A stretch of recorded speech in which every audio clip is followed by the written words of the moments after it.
Hi, Mark. This week I'm going to read some news for you. The first one, the title is Brain-Controlled Kick to Open This Year's World Cup Soccer. A paralyzed teenager may kick the first ceremonial ball at the World Cup in Brazil later this year, with help from a mind-controlled exoskeleton suit. The robotic bodysuit was dreamed up by the Walk Again Project, a non-profit international corporation led by the Duke University Center for Neuroengineering. The suit will help a paraplegic volunteer to rise up from a wheelchair, stroll over to a soccer ball and kick it toward the goal. The kicker, chosen from a group of 10 paralytic teenagers, will maneuver the suit's motorized leg brace to straighten and bend the kicker's leg. Since paralytic kids have no feelings in their legs, the suit employs specialized lower body sensors that send vibrations to the upper body, simulating the sense of moving along the ground. Through translates into action through thin electrodes attached to a helmet, explained Dr. McGill. Nicholas, the suit's lead designer. The virus will detect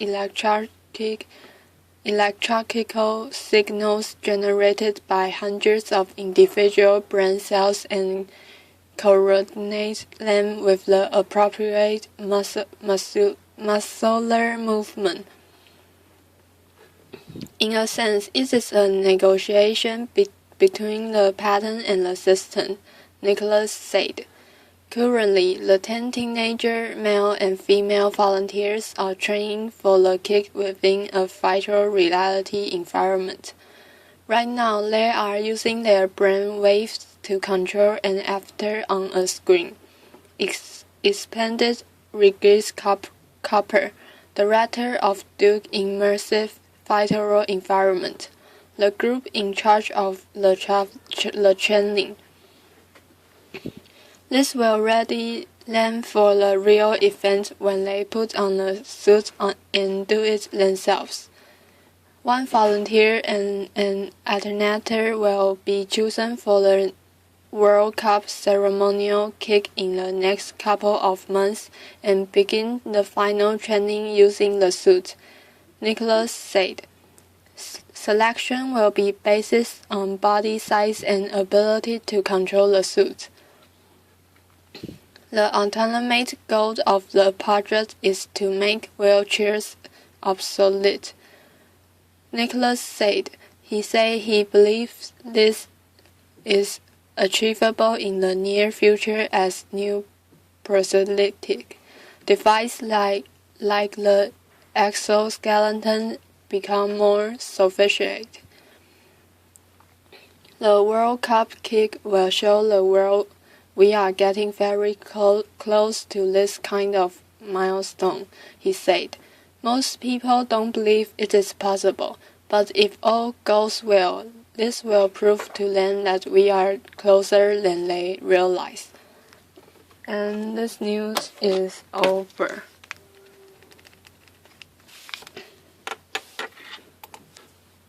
The next one, the title is Mystery Illness Leaves Boy Unable to Blink. At just 3 years old, Corbin Durant has been in and out of the hospital more times than his mother can count. He was born with heart defects, including a heart valve problem, but that is just the first in a host of elements. He has low muscle tone and nerve damage, which means he sometimes moves awkwardly. His face is particularly paralyzed, resulting in an inability to blink and eyelids that looks slightly closed most of the time. Most troubling, it appears that his cerebellum is shrinking, and after years of tests, his doctors still don't know why, according to his mother, Natasha Durant. Cerebellum shrinking can cause a lot of problems. It may be responsible for nerve degradation. It may also cause problems with motor function and speech, Durant told ABCnews.com. His daughters told Durant that they believe a genetic abnormality is most likely the cause of Corbin's symptoms. However, multiple tests looking for different genetic disorders have come back negative, and diagnosis remains elusive. In recent months, Corbin's doctors have recommended that the energetic boy be taken to the Mayo Clinic in the hopes that they would be able to figure out his diagnosis.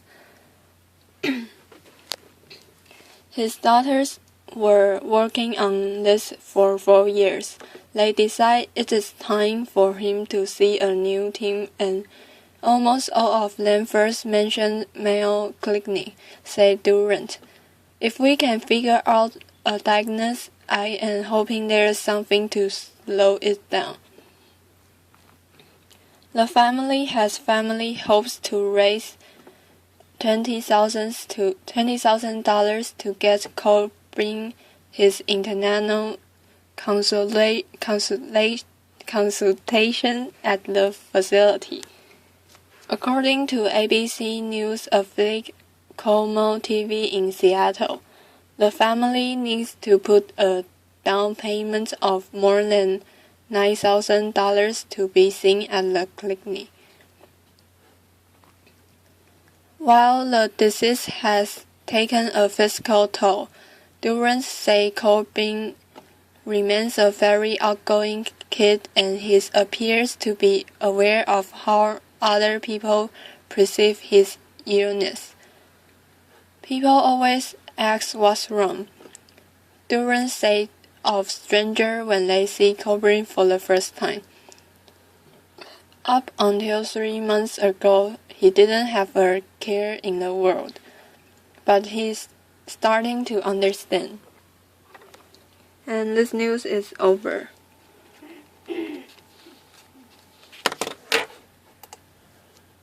The next one, the title is Snapchat CEO angry over hack, but still not apologizing. For Evan Spiegel, the hardest word to say seemed to be "I'm sorry."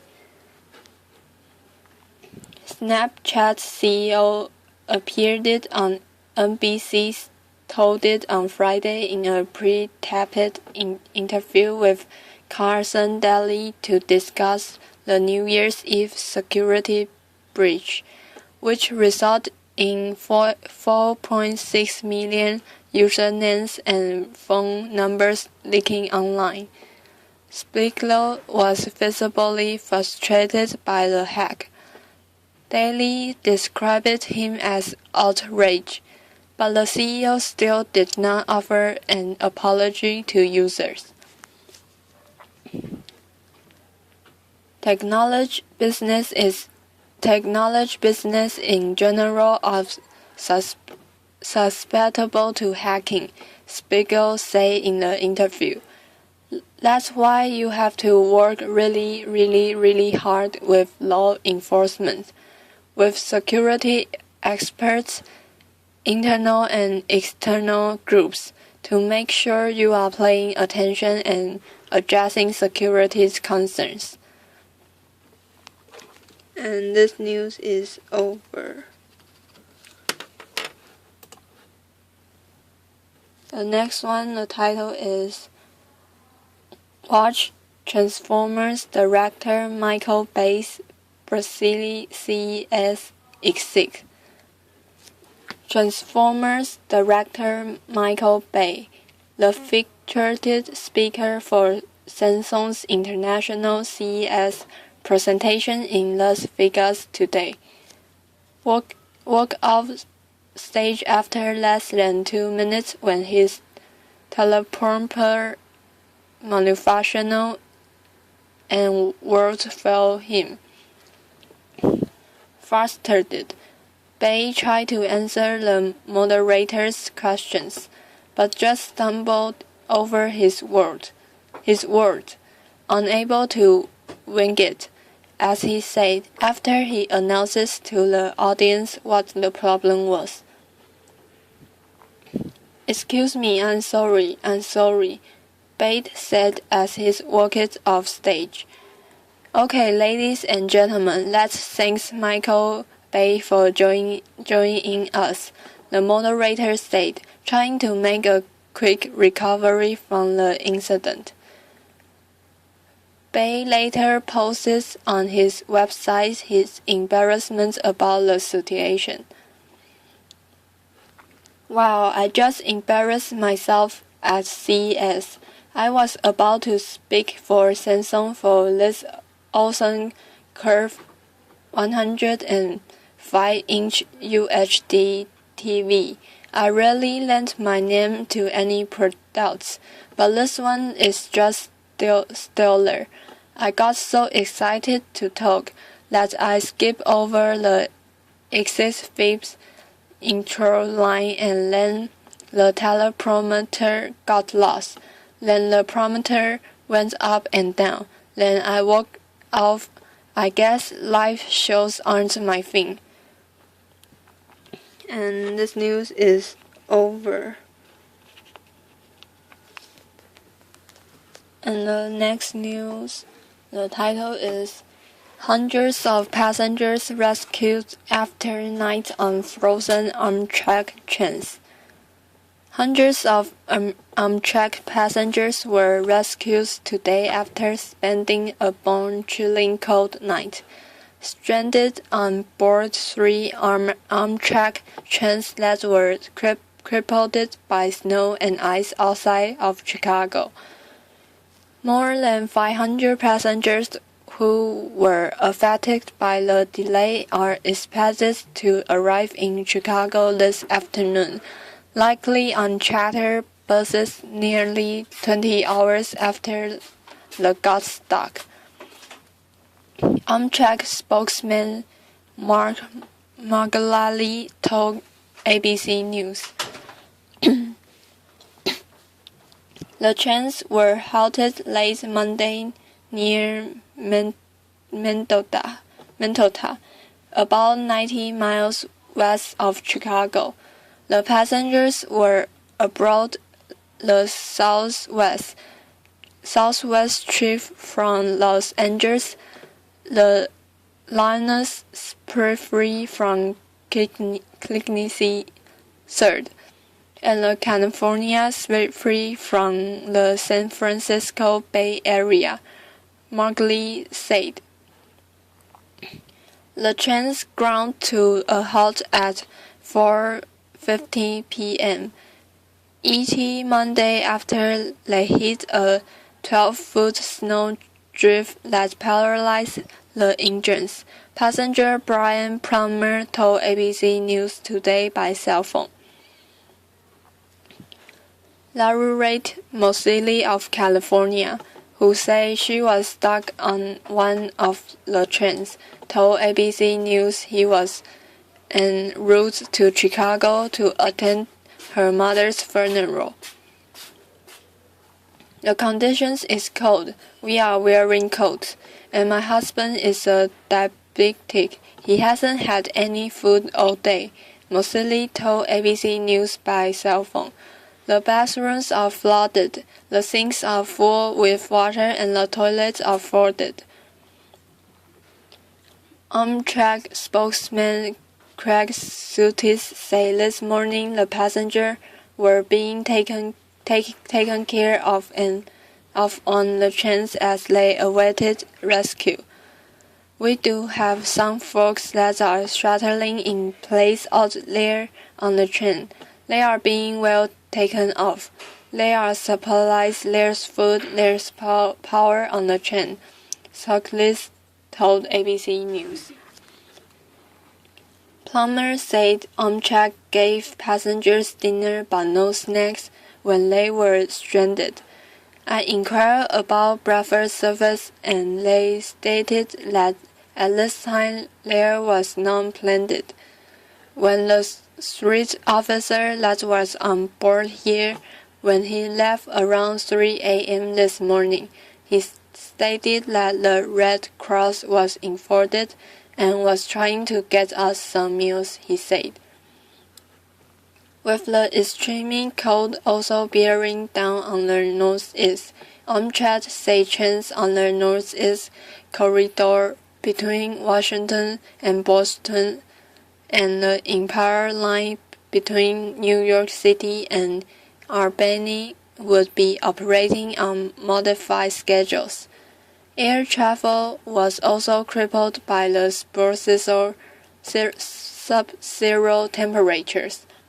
According to FlightAware, at least 2,395 flights were cancelled within, into, and out of the United States. The heaviest delays were at the airports in Chicago and Detroit, according to FlightAware, where temperature dipped below zero. At Tornado Pearson, Canada's largest airport, a ground stop was lifted this morning, hours after it was implemented due to frozen equipment and safety issues, according to the airport's Twitter account. ABC News Carlton Fallon, Rebecca Lee, and ABC News Radio contributed to this report.